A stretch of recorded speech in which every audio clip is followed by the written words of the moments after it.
Chiwenga sounds alarm. Danger ahead of Mnangagwa team extension plot. Hazvina kumira zvakanaka the ruling party ZANU-PF.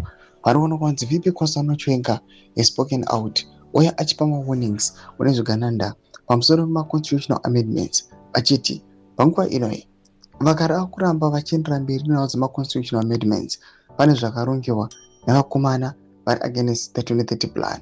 Dzarapinda mashuka kuda panguva inonyogwa ne the bold truth vari kuonekwa kunzi nyika yose people they are being intimidated, vanhu vari kuiswa fear. Tikuona mapublic gatherings vanhu vari kutorerwa mafoni, vamwe vari kurohwa, vamwe vari kudzimirwa mamaiki, vamwe vari kuabductiwa. Kuri kungoitira kuti vanhu vakwanise kusilenziwa vasaopoza the amendment bill.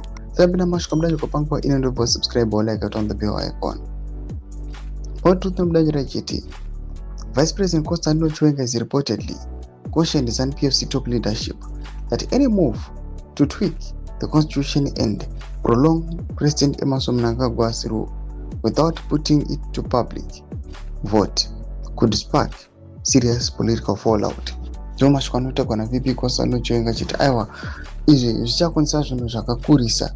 Aiwa panguva inoi the ruling party ZANU-PF ichasplita chaiko inoda kuti vanhu vanenge vakuya panguva inoi vakucontradicta maviews. Zvinyasobuda pachena even in the Politburo people have noted vakazviona kuti VP Kosano Chiwenga pamwe chete nemalieutenants avo people who are supporting the referendum vachiti 2028 and kumapolls vari kuya panguva ino vachiflasha nezvigananda vachiti zvamuri kuronga nhau dze2030 vachiti maconstitutional amendments against it ngatizvimirei panguva ino noda kuzvinoviolata the constitution.